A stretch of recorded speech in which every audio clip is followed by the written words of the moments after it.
একবার আল্লাহর নবী হযরত সুলাইমান আলাইহিস সালাতু ওয়াস সালাম তক্তা নিয়ে আকাশ দিয়ে উড়ে যাচ্ছেন। তার ডান সাইডে 350 জিন আছে, বাম সাইডে 350 জিন আছে। তার মন্ত্রী বর্গ সকলকে নিয়ে আকাশে উঠতেছেন।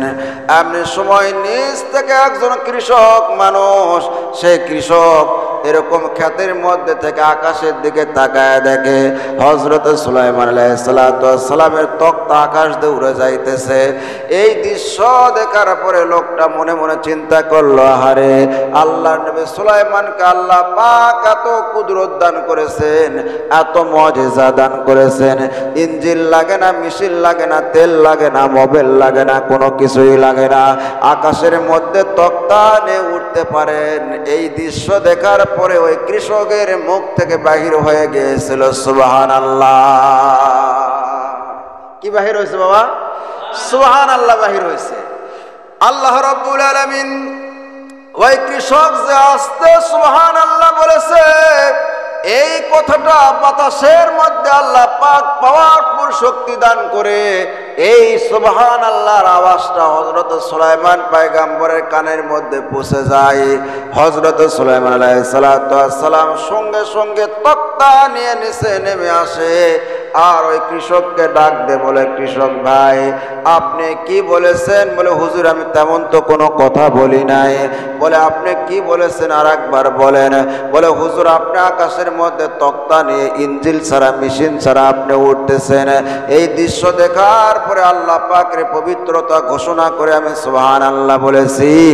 হযরত সুলাইমান আলাইহিস সালাতু ওয়াস সালাম ডাক দে কৃষককে, বলে, ভাই রে ভাই, এত বড় আমার এই সিংহাসন, এই তক্তা, রাজ সিংহাসন সারা পৃথিবী এক পাল্লাই করলে, তোমার সুবহানাল্লাহ এক পাল্লাই করলে আমি নবী দেখতে পাইলাম তামাম পৃথিবীর সব জায়গায় নেকি দিয়ে পরিপূর্ণ হয়ে গেছে। তামাম পৃথিবী এক পাল্লাই করলেও তোমার সুবহানাল্লাহ এক পাল্লাই করলে তোমার সুবহানাল্লাহর পাল্লাই ভারী হয়ে যাবে। ও কৃষক ভাই, তোমার ওই সুবহানাল্লাহ আমাকে দাও, আর আমার রাজ সিংহাসন তাম দুনিয়ার তুমি বাদশা হয়ে যাও, আমার কোনো আপত্তি নাই। আমার ভাইরা বলার উদ্দেশ্য হলো, দেখেন যে একজন কৃষক মানুষ সুবহানাল্লাহ বলল, আল্লাহর নবী হযরত সুলাইমান আলাইহিস সালাতু ওয়াস সালাম বললেন, আমার রাজ সিংহাসন তোমাকে দিতে চাই, আমার বাদশাহী তোমাকে দিতে চাই, আমার সমস্ত পৃথিবীর রাজত্ব তোমাকে দিতে চাই, শুধুমাত্র তোমার কাছ থেকে সুবহানাল্লাহর নেকিটা আমি নিতে চাই। তাহলে আপনারাই চিন্তা করেন আল্লাহ পাকের জিকিরের মধ্যে লাভ না লস? লাভ না লস বাবা? একবার হযরত সুলাইমান আলাইহিস সালাতু ওয়াস সালাম পিপিলিকার সাথে কথা বলতেছেন। কার সাথে কথা বলতেছেন? পিপিলিকার সাথে কথা বলতেছেন। পিপিলিকাকে বলতেছে, পিপিলিকা তোরা আমার খুব পছন্দ হয়েছে, তুই আমার কাছে কি চাস আমাকে বল, আমি তোকে দিয়ে দিব। আমি হলাম তামাম দুনিয়ার বাদশা, আমি তামাম দুনিয়ার রাজা, আমার কাছে তুই যা চাবি আমি তোকে দিয়ে দিব। পিপিলিকা বলতে, তাই নাকি? বলে, হ, কি চাস তুই বল। পিপিলিকা ডাকতে বলতেছেন, ও তামাম দুনিয়ার বাদশা, আল্লাহর নবী সুলাইমান, আমার প্রথম চাওয়া হচ্ছে আমার হায়াতটা আপনি একটু বাড়ে দেন। আমার হায়াতটা কি করেন? আমার যে হায়াত আছে এই হায়াতটা একটু বৃদ্ধি করে দেন। এমনি সময় সুলাইমান নবীর তো জবান বন্ধ হয়ে গেছে, কারণ হায়াতের মালিক কে? আরো জোরে কোন? আল্লাযী খালাকাল মাউতা ওয়াল হায়াতা লিয়াবলুয়াকুম আইয়ুকুম আহসানু আমালা।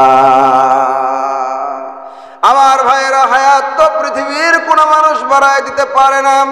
এমনকি হযরত সুলাইমান আলাইহিস সালাতু ওয়াস সালাম মৃত্যুর সময় সেও আল্লাহকে বলেছিল, আল্লাহ তুমি আমার হায়াতটা একটু বাড়ায় দাও, কারণ আমি বাইতুল মুকাদ্দাস বানাইতেছি। এই জিন জাতি বড় দুষ্ট জাতি, আমি যদি মরে যাই তাহলে তোমার ঘর নির্মাণ হবে না, অসম্পূর্ণ থেকে যাবে। আল্লাহ পাক বলেছিলেন, আমার ঘর বানানোর দায়িত্ব আমার। সুলাইমান তোমার সময় হয়েছে, আমার কাছে চলে আসো। সুলাইমান আলাইহিস সালাম নিজের হায়াতে কিন্তু বাড়াইতে পারে নাই। আসলে আল্লাহ পাক যাকে ভালোবাসে, পছন্দ করে, সেই ব্যক্তিকে আল্লাহ পাক কোরআনের জ্ঞান দান করেন। কোরআনের কথা শোনার, ইলমের কথা শোনার আল্লাহ পাক তৌফিক দান করেন। পাইকারি হারে সব মানুষকে আল্লাহ পাক হেদায়েত করবেন না, হেদায়েত হবেন না। হাদিস শরীফের মধ্যে এসেছে, মাই ইউরিদুল্লাহু বিহি খায়রান ইউফাক্কিহু ফিদ্দীন। আল্লাহ পাক যাকে ভালোবাসে, পছন্দ করে, মনোনীত করে, সেই ব্যক্তিকে আল্লাহ রাব্বুল আলামিন দ্বীনের জ্ঞান, দ্বীনের ইলম দান করেন। সুবহানাল্লাহ। আমার ভাইয়েরা, যে আল্লাহ পাক আমাদেরকে সুস্থ অবস্থায় আল্লাহর ঘরের মধ্যে নিয়ে এসেছেন, এর চাইতে বড় ভাগ্যর আর কোনো কিছু হইতে পারে না। আমাদের মতো অনেক মানুষ আছে যারা হাসপাতালের বেডের মধ্যে অসুস্থ অবস্থায় বিছানায় কাতরাইতেছে, অসুস্থ অবস্থায় বিছানায় পড়ে আছে। অনেকে আছে বিভিন্ন রকম পেরেশানির মধ্যে পড়ে আছে। আজান শুনেছে ঠিকই, কিন্তু মসজিদে আসার তৌফিক তাদের হয় নাই। আসলে হেদায়েত আপনি আমার হাতে না, এমনকি নবীর হাতেও হেদায়েত ছিল না। আল্লাহ রাব্বুল আলামিন বলে, ইন্না রাব্বাকা লা তাহদি মান আহবাবতা ওয়ালাকিন্নাল্লাহা ইয়াহদি মান ইয়াশা। হে নবী, আপনি একজনকে ভালোবাসতেছেন, আমি আল্লাহ তাকে ভালোবাসি না। আপনি যতই চেষ্টা করেন তাকে আপনি হেদায়েত দিতে পারবেন না। লাস্তা আলাইহিম বিমুসাইতির। আমি আপনাকে দারোগা বা পুলিশ বানাই নাই যে আপনি মানুষকে পিটায়া পিটায়া হেদায়েত করবেন। আমি আল্লাহ যাকে ইচ্ছা করব তাকেই হেদায়েতের মালা পরায় দেব। বলুন না সুবহানাল্লাহ। রাসূল পাক সাল্লাল্লাহু আলাইহি সাল্লামের বাড়ির একদম সন্নিকটেই হচ্ছে আবু জেহেলের বাড়ি। খুব কাছে, বেশি দূরে না, সামান্য ডিফারেন্স। যারা হজে উমরায় গিয়েছেন দেখেছেন, খুবই কাছে।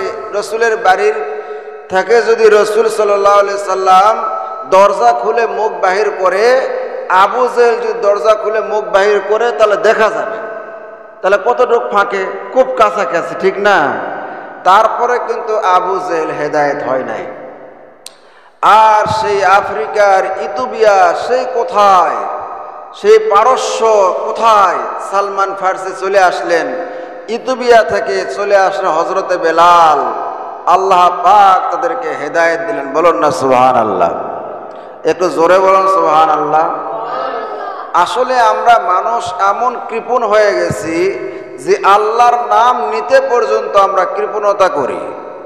যদি আল্লাহর নাম আপনি নেন, সারাদিন তো একবারও মনে হয় না যে আপনি আল্লাহর নাম নেওয়ার ভাগ্য হয়।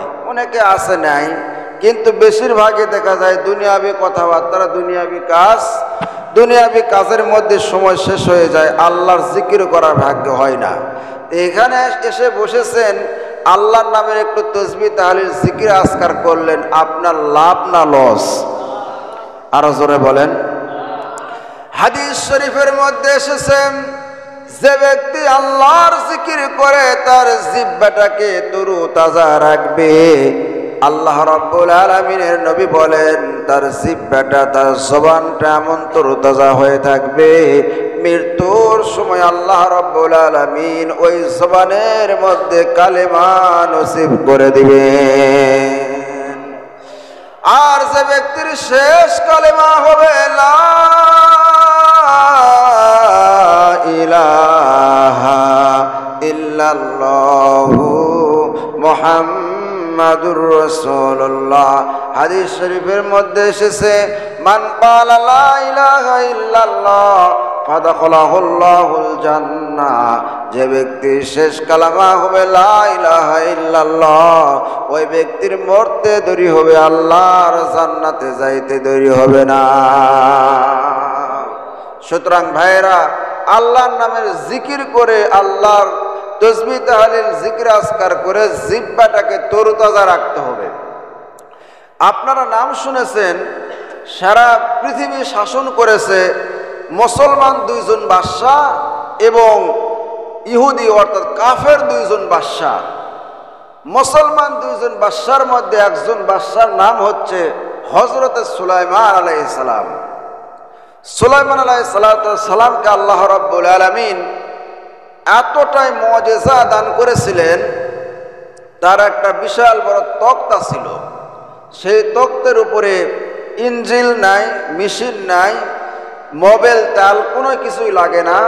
ওই তক্তার উপর উঠে বসতেন সকালে, সন্ধ্যাবেলায় 1 মাসের পথ অতিক্রান্ত হইতো, বিমানের মতো চলতো। সুবহানাল্লাহ। হাতের ইশারা করতেন, ডানে বললে ডানে যাইতো, বামে বললে বামে যাইতো। এই জন্য কবি বলেছেন, বা সুলাইমা দাদে মুলকু সরওয়ারি, বা সুলাইমা দাদে মুলকু সরওয়ারি, সদমতে খাতে মাস দাও পরি, সদমতে খাতে মাস দাও পরি।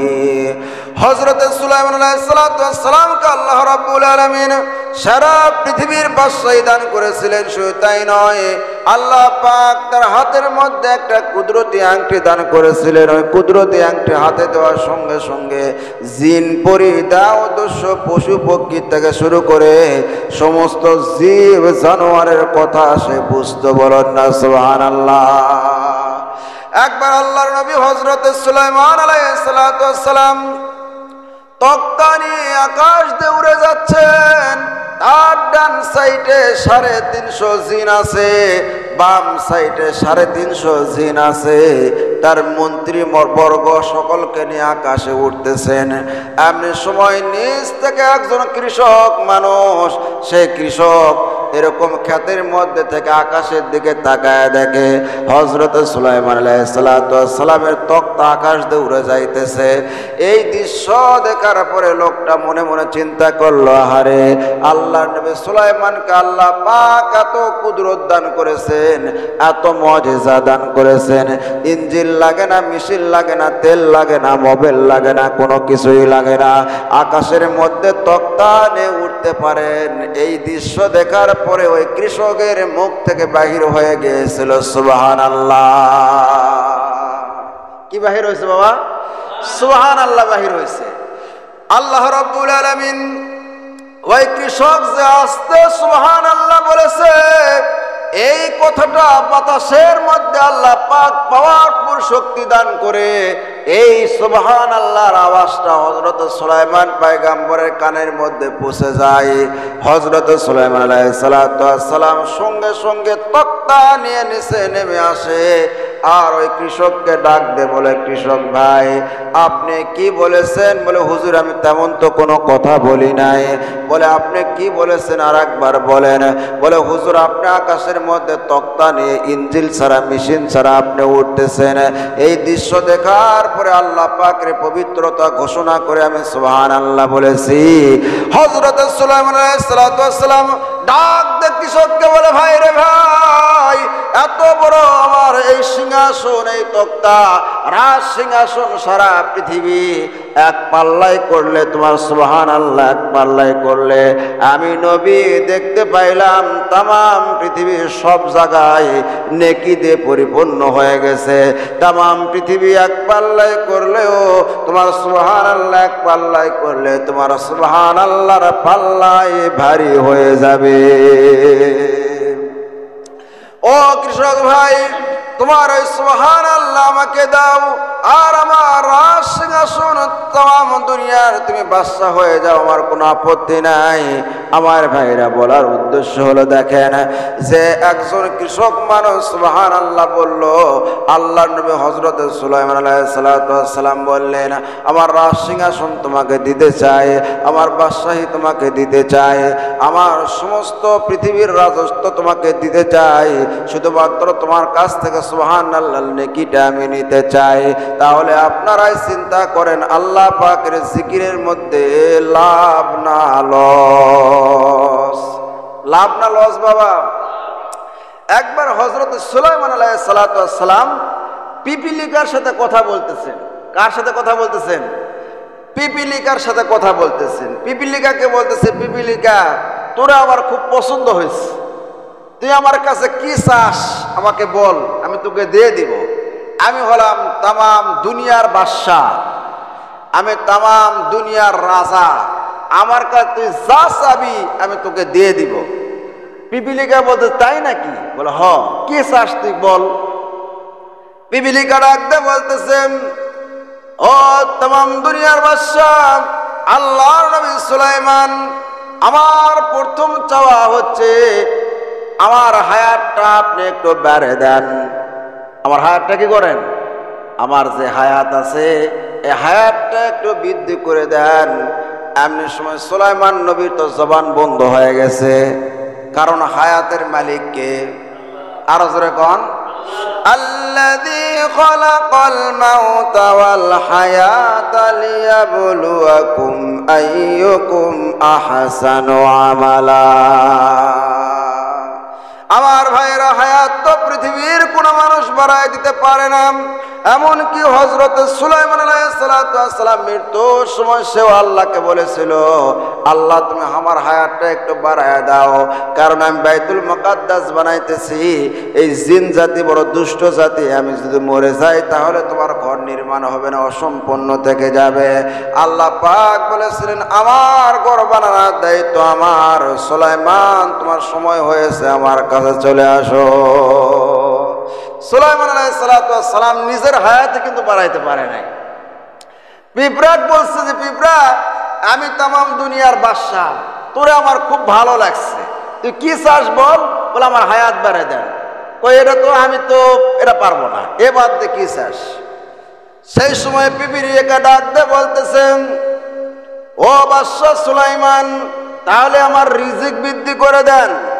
আমার ভাইয়েরা, রিজিক এবং হায়াতের চাবিকাঠি আল্লাহ রাব্বুল আলামিনের কাছে। হযরত সুলাইমান আলাইহিস সালাম বললেন যে এই দুটো আমি পারবো না। পিপিলিকা ডাক দিয়ে বলেছিল, তাহলে কিসের কসুর বাদশা আপনি? কিসের বাদশা আপনি? কসুর বাদশা। দুটা জিনিস সালাম আপনি করছেন, আমি তামাম দুনিয়ার বাদশা, আমার কাছে যা চাবে আমি তাই দিব। দুটা সালাম, দুটাই তো আপনি দিতে পারলেন না। এই জন্য হযরত সুলাইমান আলাইহিস সালাম যখন তার তক্তা নিয়ে আকাশ দিয়ে উঠতেন, জড়সড় হয়ে মাথা নিচু করে থাকতেন। মন্ত্রীবর্গ জিজ্ঞাসা করছেন, ও বাদশা সুলাইমান, আপনি তামাম দুনিয়ার বাদশা, আপনি আকাশ দিয়ে যখন ওড়েন সেই সময় আপনি মাথা নিচু করে এরকম আসামির মতো চুপচাপ কেন বসে থাকেন? হযরত সুলাইমান ডাক দিয়ে কান্দের বলে, ও আমার মূর্তিবর্গরা, ও আমার মন্ত্রীরা, শুনে রাখো, জেনে রাখো, আমার এই মাথা নতটা করে দিয়েছে একটা পিপিলিকা। কে করে দিছে? আর পিপিলিকার কাছ থেকে আমি শিক্ষা পেয়েছি, ওই পিপিলিকা আমার মাথা নত করে দিয়েছে। বলে কিভাবে? এই যে ঘটনা বললাম, এইভাবে যে তুমি কিসের বাদশা, হায়াতও বাড়াইতে পারো না, রিজিকও বৃদ্ধি করতে পারো না, আবার নিজেকে তামাম দুনিয়ার বাদশা বলে দাবি করো। এই যে কথা বলছে, সেই সময় থেকে আমার অহংকার, দম্ভ, তাকব্বরি, গর্ব সব কিছু মাটির সাথে বিলীন হয়ে গেছে। মাথা নিচু করে থাকি, তক্তের উপর বসে থাকে। জোরে কম সুবহানাল্লাহ। আর দুনিয়ার যে সামান্য একটু নেতা খেতা হয়, তাহলে হুন্ডার উপর বসে থাকলে পালো মাথা এরকম উপর করে টাটা বাই বাই করে। জোরে কোন ঠিক কিনা? সবাইকে বুঝায়। আর যদি ওই ছাদ খোলা হয়, গাড়ি হয়, বুঝেন নাই কথা, এইদিকে একবার বান্দরের মতো, এইদিকে বান্দরের, সবাইকে দেখাইতেছে যে আমি কি নেতা। আমি কি ভাই? গতকালই ছিল কি বড় নেতা, পরের দিন যা জনগণের পিটন খায়া একবার পায়জামা পর্যন্ত ছিঁড়ে ফেলে দিয়ে লাস্টে জাঙ্গি পর্যন্ত সারা পানির মধ্যে পড়ে আছে। জোরে কোন ঠিক কিনা? অকচে উঠে আয়, ওই গেলে মারবে জনগণ, আমি যাবো না। এই ফেসবুকে দেখাচ্ছে, আমরা দেখিচ্ছি। আমার ভাইয়েরা, এই রজিমদ্দি আর কজিমদ্দি আর কসিমদ্দি, এই নেতাগিরি, দুনিয়ার নেতাগিরি থাকে না। আজকে আছে, কালকে নাই। জোরে কোন ঠিক কিনা? আজকে মন্ত্রী, কালকে পথের ফকির। গতকালই পাজারো গাড়ি নিয়ে ঘুরেছে, আর আজকে রাস্তায় দাঁড়ায়া থাকে। রিক্সাওয়ালাকে বলে, ভাই রিক্সা আয়, মাছ কিনবার যাবো। গতকাল ছিল মন্ত্রী, আজকে হলো রাস্তার ফকির। জোরে কোন ঠিক কিনা? এরা মালিক কেরা ভাই? আর জোরে বলেন। তুইজ্জু মান তাশাউ ওয়া তুযিল্লু মান তাশা। সম্মান দেওয়ার মালিকও আল্লাহ, বেইজ্জতি করার মালিকও আল্লাহ। আল্লাহ রাব্বুল আলামিন ডাক দে বলেন, ও দুনিয়ার মানুষরা, আমি তোমাকে ক্ষমতা দেই, ক্ষমতা দেওয়ার পরে ক্ষমতার অপব্যবহার করো না। এই ক্ষমতা দেওয়ার পর আমি আল্লাহ পাক দেখি তুমি সৎ কাজে ক্ষমতা ব্যবহার করো না অসৎ কাজে ক্ষমতা ব্যবহার করো। যদি অসৎ কাজে ক্ষমতার দম্ভ দেখাইয়া জনগণের উপর জুলুম করো, নির্যাতন করো, নিপীড়ন করো, তাহলে এই মাজলুমেরা যে তোমার জন্য অভিশাপ করবে, বদদুয়া করবে, তোমার তক্তে তাও সব কিছু উলট পালট হয়ে যাবে। যেরকম ঠিক কিনা? এলা ইতিহাস ভাই, ইতিহাস থেকে মানুষ শিক্ষা দেয় না। সেই ফেরাউনের ইতিহাস দেখেন, কি বাদশা ছিল, হায় হায়, 350 বছর পর্যন্ত বাদশাহী করছে। কয়শো বছর? এই দুনিয়ার এই বাদশার শক্তি না, এটা আল্লাহ অটোমেটিক শক্তি দান করেছিল। কিরকম? এই যে বৃষ্টি বেশি হচ্ছে মনে করেন, ফেরাউনের কাছে জনগণ যা বলে যে বাদশাহ খুব বৃষ্টি হচ্ছে, ও ঠিক আছে, যা আজকে রাত্রে বৃষ্টি বন্ধ করে দেবো। ওই হাতের আঙ্গুল দিয়ে আকাশে ইশারা করতে, এই বৃষ্টি বন্ধ হয়ে যা, সঙ্গে সঙ্গে আকাশের বৃষ্টি পর্যন্ত বন্ধ হয়ে যাইত। বৃষ্টি না হইলে সে আকাশের দিকে ইশারা করে বলতো, হে বৃষ্টি আয়, বৃষ্টি চলে আসতো। নীল নদীতে গিয়ে পানি নাই, শুকনা নীল নদীতে গিয়ে ফেরাউন হাতের আঙ্গুলে ইশারা করতো, এই নীল নদী পানি দে, সঙ্গে সঙ্গে পানির ফোয়ারা বের হয়ে আসতো। মরা গাছে ইশারা করতে, এ মরা গাছ তাজা হয়ে যা, তাজা হয়ে যাইতো। উত্তর দিকের বাতাসকে যদি বলতো দক্ষিণ দিকে বহমান হ, দক্ষিণ দিকে চলে যাইতো। এত শক্তি আল্লাহ রাব্বুল আলামিন ফেরাউনকে দান করেছিল। সেও কি টিকতে পারছে? কথা কয় না ভাই, কথা কয় না। সেও কি টিকে আছে? আরো জোরে কোন? নমরুদকে আল্লাহ শক্তি দিয়েছিল। নমরুদ লাস্টে গিয়ে বলছিল কি, আনা রব্বুকুমুল আলা, আমি তো সব চাইতে বড় খোদা। দুইজন ব্যক্তি নিজেকে খোদা বলে দাবি করেছিল, একটা ফেরাউন আর একটা নমরুদ। বুঝছেন? এই নমরুদ এমন খোদা হইল, সে চিন্তা করলো যে যদি আল্লাহ থাকে একজন, তাহলে তো আমার খোদাগিরি থাকবে না, আর ওই আল্লাহ মারা ফেল দেয়া লাগবে। দেখেন কত বড় দুঃসাহস! পাহাড়ের উপর উঠে তীর নিয়ে আল্লাহ তীর মারতেছে, যে তীর মারে আল্লাহ মারবো, কারণ তুই জানে যে আল্লাহ থাকে কোথায়? আরশে। আসলে তীর মারে কি আল্লাহ মারা সম্ভব? আরো জোরে কোন? আমার মুসলমান ভাইয়েরাম, আল্লাহ রাব্বুল আলামিন রাজত্ব দিয়ে, বাদশাহী দিয়ে, ক্ষমতা দিয়ে, আর টাকা পয়সা দিয়ে, সম্পদ দিয়ে আল্লাহ রাব্বুল আলামিন পরীক্ষা করেন, বান্দারে এত কিছু তোমাকে দান করলাম, দেখি তো আমার পথে তুমি আসো না, তুমি দুনিয়ার পথে চলে যাও। অনেক বাদশা আছে দুনিয়াতে, আল্লাহ রাব্বুল আলামিন তাদেরকে এত রাজত্ব দান করেছেন, এত ক্ষমতা দান করেছেন, এত টাকা পয়সা সম্পদ দান করেছিলেন, এত শক্তি দান করেছিলেন, তারপরে দুনিয়ার সব কিছু বাদশাহী বলে আল্লাহর তারা গোলাম হয়ে যাইতেন। বলেন না সুবহানাল্লাহ। আপনারা নাম শুনেছেন বাদশাহ ইব্রাহিম বিন আদহাম। কি নাম বাবা? ইব্রাহিম বিন আদহাম বাদশাহ ছিলেন, বলখের বাদশাহ ইব্রাহিম বিন আদহাম। একদিন সে গভীর রাত্রে দেখলো তার বাড়ির রাজমহলের ছাদের উপরে কে যেন দৌড়াদৌড়ি করতেছে, কে যেন খরম পায়ে দিয়ে কটকট খটখট করে হাঁটাহাঁটি করতেছে। ইব্রাহিম বিন আদহাম ডাক দিয়ে বললেন, কে ভাই আমার বাড়ির ছাদের উপরে গভীর রাত্রে খটখট করে খরম পায়ে দিয়ে চলাফেরা করো? ওখান থেকে আওয়াজ ভেসে আসলো, আমি একজন উটের মালিক, আমার উট হেরে গেছে, এই উটকে আমি খুঁজতেছি। কি খুঁজতেছে বাবা? উট খুঁজতেছে বাড়ির ছাদের উপরে। এটা পাগলামো না? সেই সময় ইব্রাহিম বিন আদহাম রাগ করে ডাক দিয়ে বলেছিল, এ পাগল মানুষ, তোমার উট হেরে গেছে, চড়ার মধ্যে যাও, পাথরের মধ্যে যাও, সেখানে গিয়ে খোঁজাখুঁজি করো, বাড়ির ছাদের উপরে কি উট পাওয়া যায়? সেই সময় ওই লোকটা ছাদের উপর থেকে আওয়াজ ভেসে এসেছে, ইব্রাহিম বিন আদহাম, বাড়ির ছাদের উপরে যদি উট না পাওয়া যায়, ওই নরম তুষকের উপরে শুয়ে আর রাজমহলে শুয়ে থাকে, ঠান্ডা বাতাস খায়া আল্লাহরেও পাওয়া যায় না।